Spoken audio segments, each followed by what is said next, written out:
Hello everyone, this is Defense Politics Asia.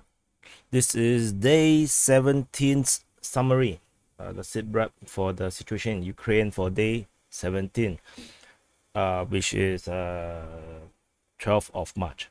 So today we are now at 13th of March. The Ukraine time as per now is actually 10:43 a.m. in Ukraine. So let's start off with some conspiracycal thing first. So just to get it out of the way. Uh, According to the Ukrainians, the Russians strike uh, Belarus territory of Kopani. Let me zoom in further. Uh, Buklichi and Verkny Teribezov. So according to the Ukrainians, the Russian took off from Belarus, not sure where. They fly into Ukraine and then they flew back towards Belarus and fired something and attacked the region or the villages here. And they said, the Ukrainians say that this is a Russian's attempt to provoke Belarus into entering war with Ukraine. So in my quick update, I mentioned that this is nonsensical because Belarus is absolutely under the thumb of Russia. Uh, Lukashenko is very interested to impress on Putin. Um, and should Putin just say, I want you to invade, I think Belarus would have invaded. I don't think there's a need for provocation and waste of precious ammo in the middle of a war. So, and there's also like it's not even just yesterday, but it had been like a week ago. Had always had the same thing where the Ukrainians keep saying that Belarus is gonna invade, and then some people even say, oh, they're gonna invade at this time, or they're gonna invade tomorrow in the morning at this time, and nothing came of it. And at first I gave it some credibility. But as more and more deadlines got passed, then it start to feel like really dumb. So as of the last check before I started the stream, just to make sure, Belarus has not yet invaded Ukraine. So take it whatever you want. Maybe this is true. Maybe this did not happen. I have no idea.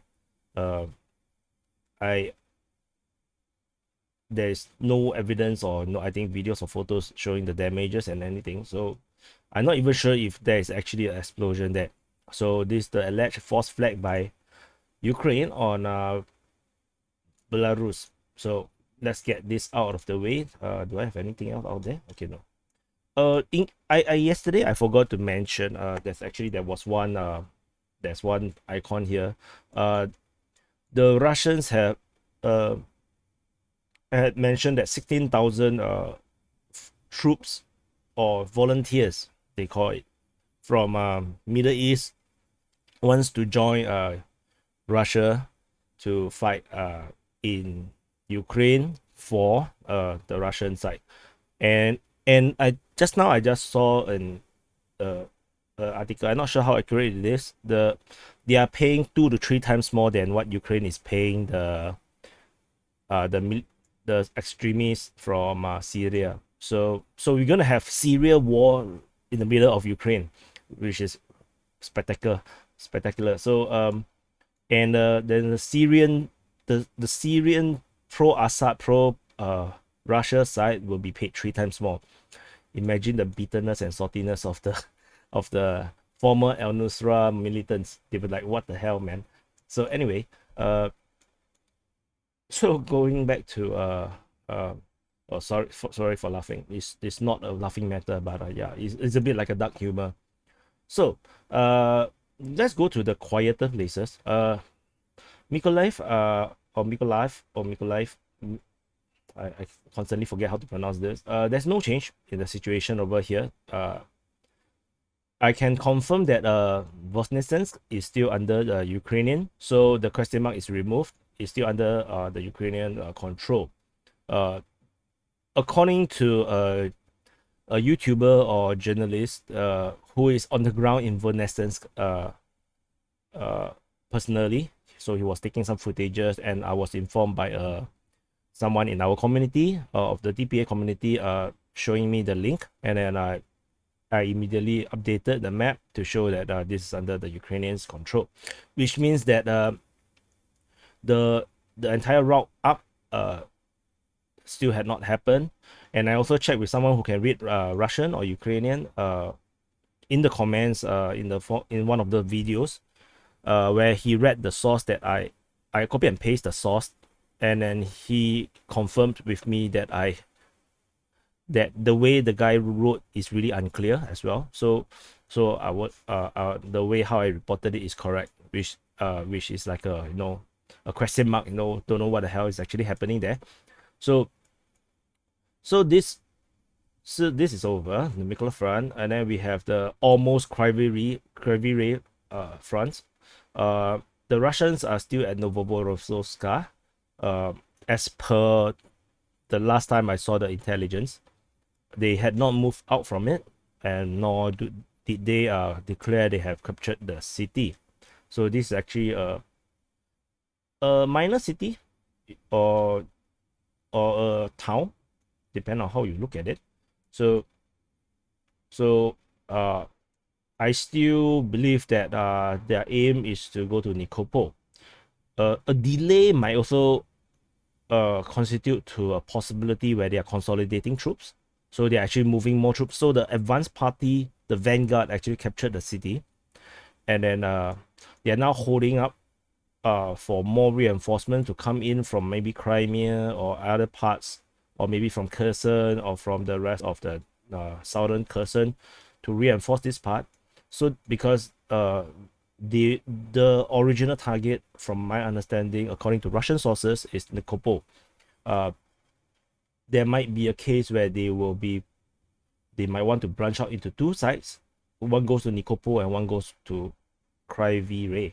So this might be the reason why they are holding up, so that they don't overstretch themselves. Because if they go to Nikopol and this position is not secured, that means there's no troops entrenched there, they can be cut off by the Ukrainian forces, and maybe this is the reason why they are delaying the advance forward. So this could be the reason why. So that's all for this side. In terms of missile strikes, Kanatovo airfield is hit by missile strike. So, and then so is the Vasikiv air base. So there's more details in terms of Vasikiv air base. They are hit by 8 long-range missiles. The target is actually fuel and lubricant storage, which is actually, you can actually see it on the map. Let's see. Is okay, forget it. Yeah, I remember seeing. Oh yeah, this one there. So so there's a huge fire there. So because of this strike, before this, you can see that I actually marked it previously, as under Russian control. Due to this strike, that invalidated this intel or this information that the Russians are still holding this southern part of Kiev. So coincidentally, the Ukrainians actually put out operational information. They call it the operational information from the General Staff of the Armed Forces of Ukraine, which they detailed multiple, not saying multiple, but all the positions they know that is under Russian control across the entire of northern Ukraine. So I will go through that now. So so most of these positions is actually helping to hold the front for the Russians. So they have forces at Horenichi. So maybe this is to block this western bound road, the highway of E40. They have another force at Motizin. So this one prevents any counterattack from the west side. So it's Andrivka. And there is this is probably likely a forward operating base as well, or maybe it's just to hold this position at Borodyanka, and then they have another force at Kokhari and Poliske. So this entire site actually holds the entire Western Front for them, and they are unlikely, from the view of it and the way how they position this, I don't think the Russians will be attacking the Western Ukraine at all. Western Ukraine is a very different place. You can just look at the network of roads and the number of towns and cities around here. It's a lot more intense than, let's say, on the east. So given how built up this area is, I think the Russians are not going to go into this site because the Russians do not really have enough troops deployed in this operation to actually capture the entire of Ukraine. You want to know how to have a comparison? In World War II, Nazi Germany sent 5 armies into Ukraine, and the 5 armies is more or less 10 times or more than 10 times more than the Russian deployment in Ukraine in this operation. It's 10 times more. It was like around 1.7 million. I tweeted about it. So, or I actually wrote in a comment. Yeah, I wrote in a YouTube comment. So it was like a 1.7 million strong army. So that is the numbers. That's the kind of number you need to actually conquer Ukraine. So, which is, and the Russians in this theater that time, under the Soviet Union had around 1.2 million troops in Ukraine then. So it took that much of a force to actually capture the entire Ukraine. So that's also a testament to how big Ukraine is, and how limited this conflict by Russia is actually, given the number of troops that the Russians have. Well, we can kind of ascertain that it's unlikely that the Russians will actually go for the entire country. But to cut into half, I think that is still possible. So anyway, carry on the disposition of the Russian forces. Of course, we already know the Russians are at the Bodanivka area, the region. Previously, there was a fight at near Bodanivka, which I think the Ukrainians won this skirmish. There is a report also in the same operational information that the Russians are trying to capture Shestovitsia as well as Mikhailo Kotsiobinski. So the rationale given was that the Russians trying to encircle Chernihiv. So if there are some maps out there, they actually show that this entire road is actually open to the Ukrainians.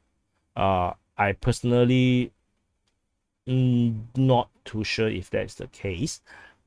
So I just leave it as per it is, because as far as I understand, Chernihiv is actually encircled. So no change to other situations around here. So the Ukrainians also gave us information that we previously do not have, is that there's a Russian position at Moskovsky Bobrik as well as Lebedin. So this is where they have positions, as well as in Velikia Pasarivka. So this position is very plausible because it's in a junction, a town with multiple roads leading out of it, and it's actually very near to the border. So this could be an important entrance from this side in. So there's no direct road here from Russia, but I can understand how this is an important junction, because this is the only place where it links up to the north to the south. So anyway, and then moving on, they also mentioned I thought they will be talking only mainly on the Sumy and Kiev side, but they also actually named Kupiansk as well as Svatov, so as places where the Russians have positions. So so that's the update in terms of the Ukrainian side's information. I'm not sure I have mentioned this last time. This is here for actually a number of days already. The Russians reported, or Russian spies reported somehow, I'm not sure, they actually have anti-tanks and hedgehogs blocking the road this road in, and then they also have a checkpoint, which is two checkpoints. One is here actually. There is controlling this entire junction. So if it's meaningful, let's go to another front. There's fighting reported at Balaklia. The Ukrainians actually launched an offensive against Balaklia, but I think the offensive failed, and they got repelled by the Russians. In terms of Izium, surprisingly the battle still continues. It's to me it's a surprise because how fast they blitz through Izium, and then only now they got stuck here. They are still fighting in the southern part of Izium, and which I hear I didn't write. They also fighting at the edges of Izium. It's likely that there is the Ukrainians actually sent in a lot of reinforcement to hold this city, which is why the fighting continues until now. And if you haven't watched my previous videos on Izium, Izium is an extremely important hub in the entire battle on the Eastern Front, because if you look at the main roads, this is the point where any reinforcement or supplies going from the northern side goes into the Eastern Front via Sloviansk. So anything coming from Patova, they have to go through Izium. And if there's another two artilleries here. One is from Dnipro via Pavlograd all the way down into the Eastern Front, or from Zaporizhia, go through this main road as well as this fork road here through Parov and Kuratov.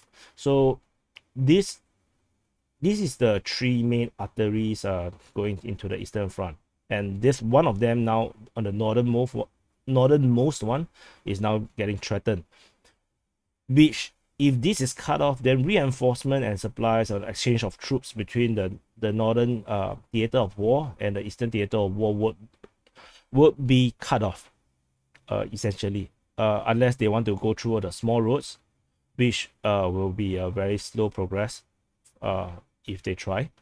It's doable. Definitely is doable. The Russians have shown that it's doable to go through the small roads, but usually they will try to stick to the big roads. So this is a very vital position. So I believe this is why this position is still holding up to now.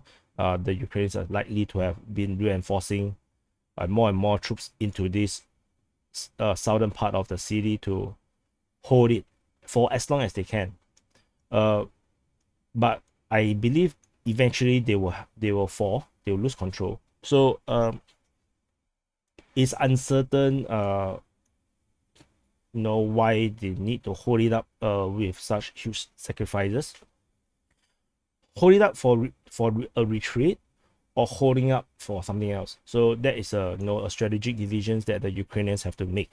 As far as I understand, the Ukrainians are not retreating from the Eastern Front. They are definitely not retreating. So they are definitely wanting to hold the Russians on this line for as long as they can. So going to the Severodonetsk front, the LPR, the Luhansk People's Republic, has consolidated these three villages. Interestingly, these villages had already been declared taken. So and usually when this kind of thing happen, there are two possibilities. One is that the Ukrainians captured it back. The other is that there is no progress. There's no progress on the fronts here, and then they just make things up. So the Russians might be making things up to make it seems like they are actually advancing, but actually they're just reporting, previous reports that they have already made, hoping that people did not catch it. That is a very likely possibility, because it's not It's not just the Russians, the Ukrainians are doing sometimes the similar kind of things where they actually beat around the bush, hoping that you did not notice, and then they just call it a day in their report. So battle is raging in Rubinstein, uh, as well as in Severodonetsk. The battle has not reached Lysychansk yet.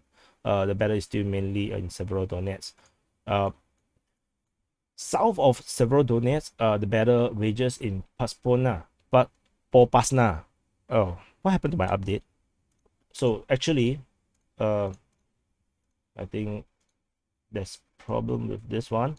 The Russians actually have taken the south and central part of Popasna.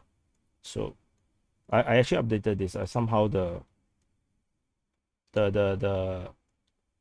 map got reset somehow. So this is how it looks like. My icon is still there. So they have captured the southern and central part of Pospanaya, or according to the Russians, they are still fighting. And there is progress on this side, where they capture this village of Molodivne, as well as Vozgorie, which also might suggest that the front line may not be actually here. The front line may be actually further down. Whoops. So, whoops. The front line might be like this. So I think I should keep it into this, and I think it might make more sense. Yeah. So which is why they actually announced the capture of these two villages. So let me go further down to the Donetsk front. In the Donetsk front, oh goodness, the map got reset. So how do I, let me correct this.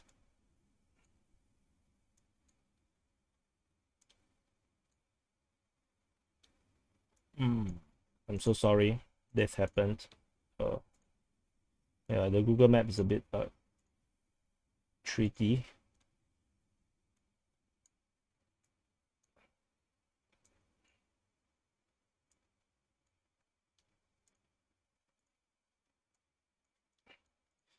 So sorry. Whoops.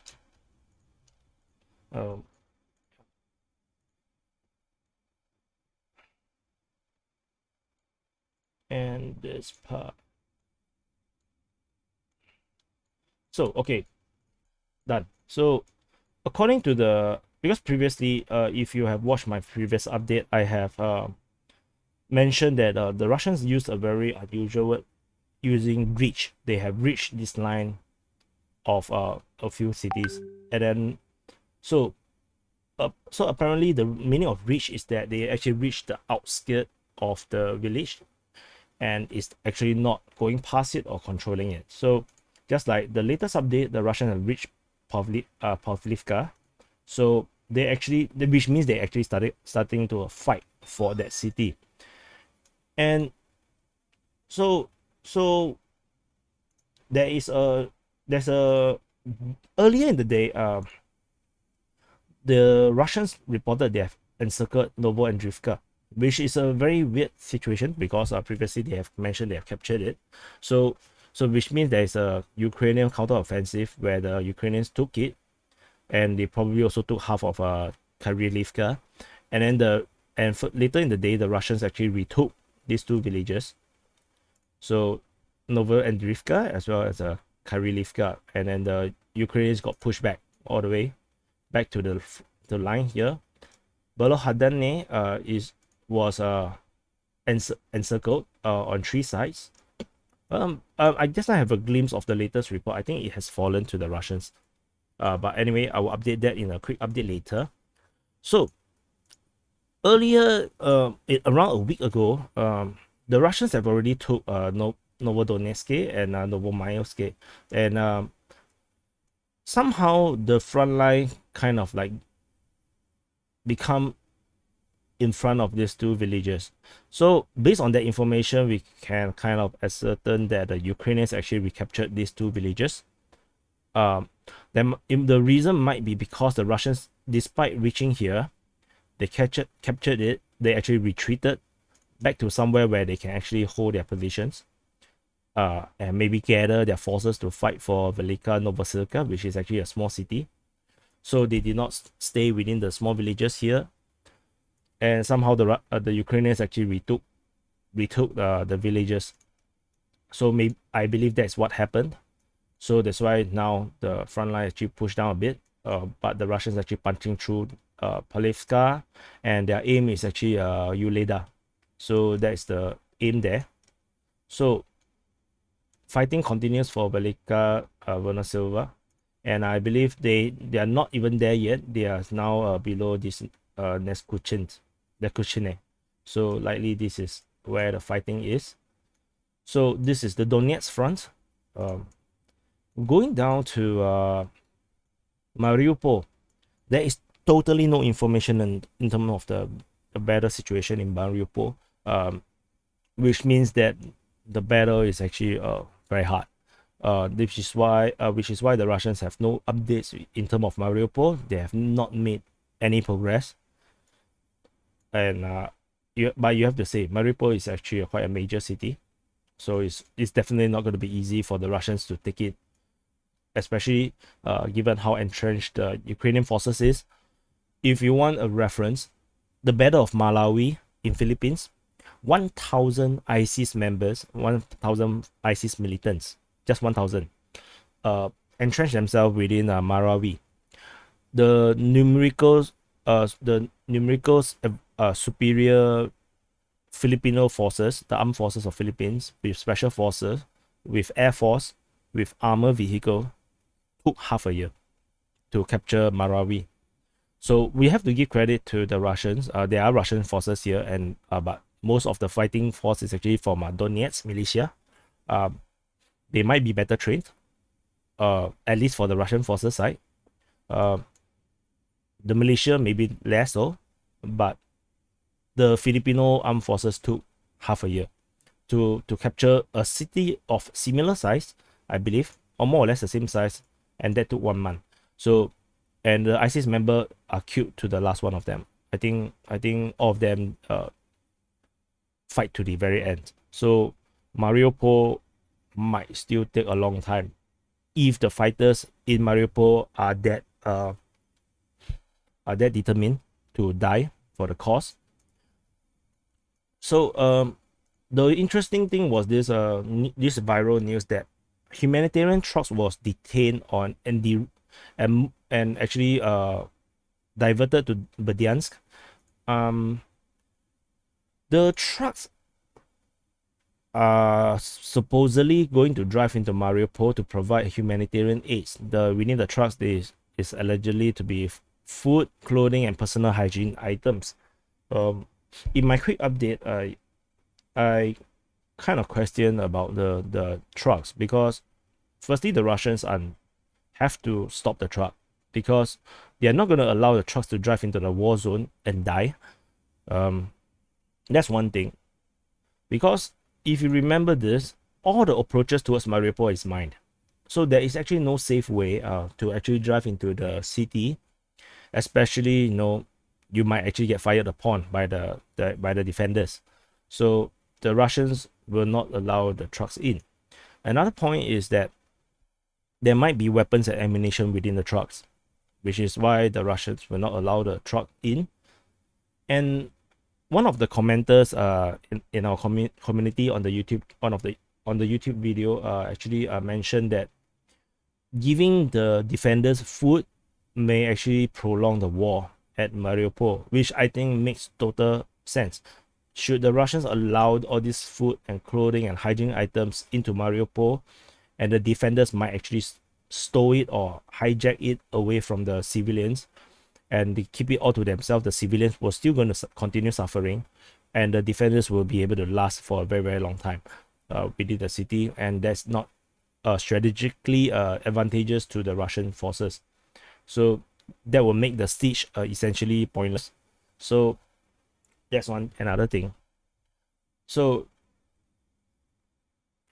and another main point I want to point out is, if the trucks is able to drive through safely into Mariupol to drop off all this humanitarian aid, what is stopping them from loading the truck with all the civilians and just drive them out?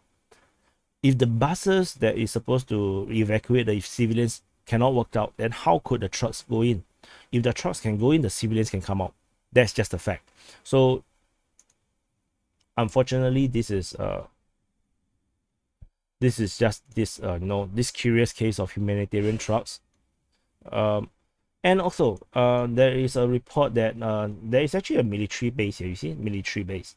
There's an alleged Azov battalion position around here.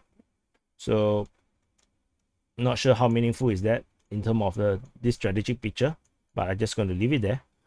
So that is Mariupol for us, and this is the entire strategic picture of the Ukraine conflict on day 17. So this is the entire SITREP and summary of the battle situation. So do like the video if you haven't. Do that. If you did not subscribe, do subscribe, and keep tab on what's happening in Ukraine with us at Defense Politics Asia. And our immediate aim is to reach 1,000 subscribers. As of this very moment, I can see that the YouTube channel is 923 subscribers. We are just 80 shy of 1,000, and this will help us to reach our aim to actually get our channel monetized, so that we can have revenue and budgets to actually build DPA into something bigger. So hopefully with your help, we can build this community as well. I believe that we have become a community somewhat from this YouTube in the YouTube channel, in the comments, and I think it's an awesome group, and it's people that all want to know a neutral point of view, the facts of the matter, rather than getting confused by all the misinformation and propaganda from both sides of the conflict. So anyway, this is Defense Politics Asia. I'm gonna stop the recording now. Thank you for watching. I'll see you in the next update.